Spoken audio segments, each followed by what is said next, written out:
প্রিয় দর্শক, সাজ্জাদ কাদেরের প্রীতি এবং শুভেচ্ছা নিন।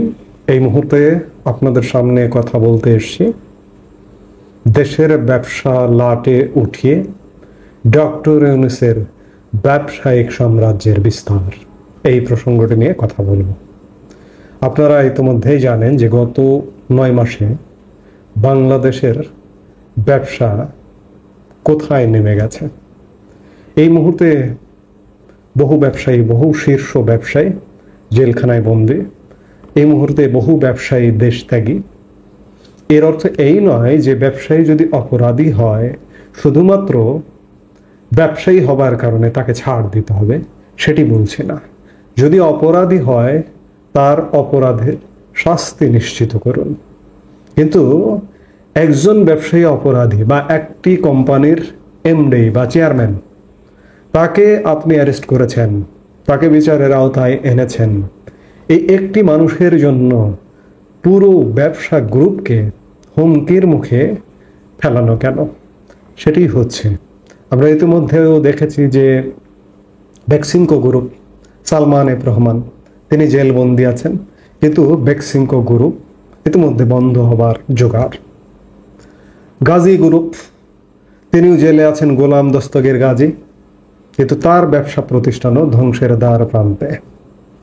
বেঙ্গল গ্রুপের চেয়ারম্যান, তিনিও জেলে আছেন, তার ব্যবসাও সংকটের মধ্যে পড়ে গেছে। এছাড়াও আরও অনেকগুলো ব্যবসা নিয়ে তদন্ত হচ্ছে, যেমন মেঘনা গ্রুপ, বাংলাদেশে ভোগ্য পণ্য আমদানিকারক প্রতিষ্ঠানগুলোর মধ্যে শীর্ষ একটি প্রতিষ্ঠান, যারা আমাদের খাবার যোগায়। আমি শুরুতেই বললাম যে অপরাধী হলে তাকে বিচার করুন, কিন্তু একজন মানুষ তিনি, তার কারণে পুরো গ্রুপটা ধ্বংসের দ্বার প্রান্তে পৌঁছে যাবে, এটি তো হতে পারে না।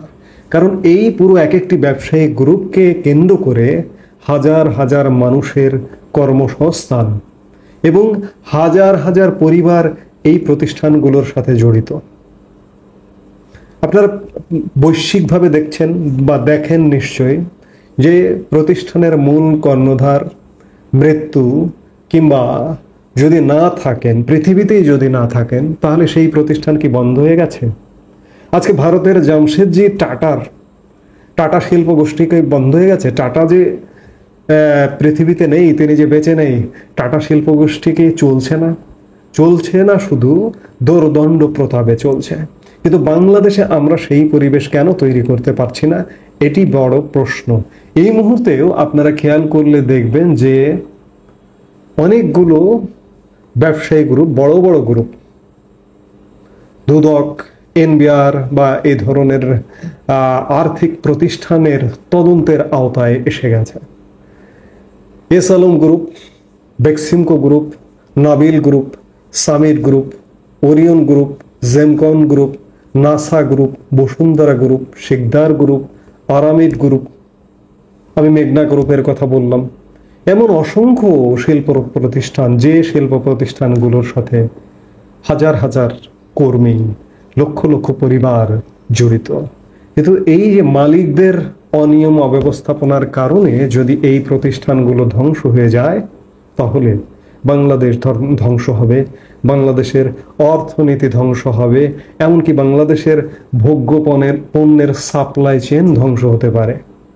আমি মেঘনা গ্রুপের মালিক মোস্তফা কামালকে আমি সাপোজ বিচারের আওতায় আনলাম, তিনি অপরাধ করেছেন, তার অপরাধের অনুষঙ্গ হিসেবে বলা হচ্ছে তিনি ৮০,০০০ কোটি টাকা বিদেশে পাচার করেছেন। ঠিক আছে, মোস্তফা কামালকে আমি অ্যারেস্ট করলাম, বিচারের আওতায় আনলাম, কিন্তু তার পুরো মেঘনা গ্রুপটা কি ধ্বংস হয়ে যাবে? যদি এই মুহূর্তে হঠাৎ করে রাতারাতি আপনি ধ্বংস করে দেন, আমার ভোগ্য পণ্যের সাপ্লাই চেইনটা ভেঙে যাবে, এতে করে ভোগ্য পণ্যের সংকট দেখা দেবে। আমরা কিন্তু সেদিকেই যাচ্ছি। আমরা খেয়াল করছি না, যারা বর্তমানে সরকার পরিচালনা করছে তারা খেয়াল করছে না যে গ্রুপের একজন ব্যক্তি, এমডি বা চেয়ারম্যান কিংবা তার পরিবারের 5 জন সদস্যকে আমি বিচারের আওতায় আনছি, অ্যারেস্ট করছি, কিন্তু তাদের অনুপস্থিতিতে পুরো গ্রুপ তো ধ্বংস হয়ে যেতে পারে না। সরকারের উদ্যোগে গ্রুপটাকে বাঁচাতে হবে, কিন্তু আমরা কিছু কিছু গ্রুপ বাঁচানোরও কোনো লক্ষণ দেখছি না। কিন্তু একজন মানুষ একাই নিজের ব্যবসা সাম্রাজ্য বিস্তার ঘটাচ্ছেন, সেই একজন মানুষটিকে বর্তমান সরকারের দায়িত্বপ্রাপ্ত এই যে অন্তর্বর্তীকালীন সরকার, একটি অস্থায়ী সরকার, এই অস্থায়ী অন্তর্বর্তীকালীন সরকারের প্রধান উপদেষ্টা ডক্টর মোহাম্মদ ইউনূস। আপনারা ইতিমধ্যেই খেয়াল করেছেন নানা কিছু তার ব্যবসায়িক সাম্রাজ্য বিস্তারের, আমিও নিজেও এর আগে কথা বলেছি, আবারও বলছি। এই যে দেখুন, গ্রামীণ ব্যাংকের 25% সরকারি শেয়ার থেকে কমিয়ে 10% নামিয়ে আনা হয়েছে। অর্থাৎ গ্রামীণ ব্যাংকের সুবিধাভোগীদের নামে 90% শেয়ার। আমি সরকারি মালিকানায় যদি এই শেয়ারটা থাকতো, এর লভ্যাংশ থেকে এই লভ্যাংশের টাকা দিয়ে বাংলাদেশের উন্নয়নে কাজে লাগানো যেত, কিন্তু আমি সরকারি শেয়ার থেকে ক্ষমতার অপব্যবহার করে কমিয়ে দিলাম। ট্যাক্স হলিডে সুযোগ সুবিধা নিলাম ডক্টর ইউনূসের গ্রামীণ ব্যাংক, কর্মকুপের সুবিধা নিলাম 666 কোটি টাকা।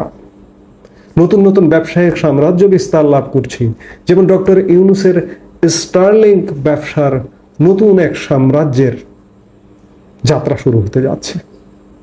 একবার চিন্তা করেছেন, একদিকে আমি দেশের সব ব্যবসা বাণিজ্য ধ্বংস করে দিচ্ছি সরকারে বসে, অথচ নিজের ব্যবসায়িক সাম্রাজ্য বৃদ্ধি করতে মেতে উঠেছে স্বয়ং রাষ্ট্রীয় সুযোগ সুবিধা নিয়ে। ডক্টর ইউনূস তো এক প্রকার শপথ ভঙ্গ করছেন, কারণ শপথে উল্লেখ করতে হয় যে আমি কোনো লাভজনক কাজে নিয়োজিত থাকব না। সেই জায়গায় ডক্টর ইউনূস ক্ষমতার অপব্যবহার করে কিভাবে নিজের ব্যবসায়িক সাম্রাজ্য বৃদ্ধি করছেন দেখুন। অন্যদিকে বাংলাদেশের ব্যবসা কি হবে, জাহান্নামে যাবে না কি হবে, তাতে কোনো ভ্রুক্ষেপ নেই। এই যে যেসব কোম্পানির পেছনে লাগানো হয়েছে বিভিন্নভাবে, সেসব কোম্পানি ধ্বংসের দ্বার প্রান্তে নিয়ে যাওয়া হচ্ছে, অন্যদিকে ডক্টর ইউনূসের প্রতিষ্ঠান ফুলে ফেঁপে উঠছে। এই যে টেলিনরের সাথে ডক্টর ইউনূসের গ্রামীণ টেলিকমের ব্যবসা, বেশিরভাগ শেয়ার টেলিনরকে দেওয়া। আজকে ইলন মাস্কের প্রতিষ্ঠান স্টারলিংকেও বেশিরভাগ শেয়ার ইলন মাস্ককে দেওয়া হবে। এটি বাংলাদেশের মানুষের পকেট থেকে টাকা কেটে নিয়ে চলে যাবে।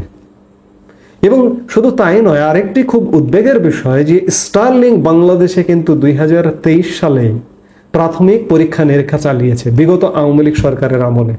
আশ্চর্যজনকভাবে কৃতিত্ব নিয়ে নিচ্ছে ডক্টর ইউনূস, এটিকে এনেছে এবং সেই কৃতিত্বের ভাগিদার হিসেবে তার গ্রামীণ টেলিকমকে এটির সঙ্গে সংযুক্ত করছে এবং সংযুক্ত করে হাজার হাজার কোটি টাকার সাম্রাজ্য তৈরির একটা পায়তারা চলছে। অথচ দেশের সাধারণ মানুষ আমরা এগুলো আলাপও করছি না, বুঝতেও পারছি না কি হবে আমাদের। আজকে যখন অনেক কিছু ভাবি, আমার এই দেশের প্রতি আমার ভালোবাসা থেকে আমি সত্যিই দিশেহারা হয়ে যাই যে আসলে বাংলাদেশের শেষ পরিণতি কি হবে, কার হাতে আমরা পড়েছি, এটি ভাবলেও আমার গা শিউরে ওঠে। তাই বলবো যে বাংলাদেশের মানুষের সচেতন হতে হবে, বুঝতে হবে, বাংলাদেশের রাজনীতিকে বুঝতে হবে এবং বুঝে দেশ বাঁচাতে হবে। এই যে এসব কুচক্রী বেনিয়াদের হাত থেকে বাংলাদেশকে বাঁচাতে হবে, নইলে বাংলাদেশের স্বাধীনতা, সার্বভৌমত্ব, অর্থনৈতিক মুক্তির যে স্বপ্ন, সেগুলো ধূলিসাৎ হয়ে যাবে। খুব বেশি দেরি করলে চূড়ান্ত বিচারে বাংলাদেশ খুব বড় ধরনের ক্ষতিগ্রস্ত হবে। এই মুহূর্তে এ পর্যন্তই। সবাই ভালো থাকুন, সুস্থ থাকুন। আমাদের ভিডিওগুলো নিয়মিত পেতে সাবস্ক্রাইব করুন Sajjad Kadir and the legends YouTube channel এবং লাইক, কমেন্ট, শেয়ার করে সাথে থাকুন।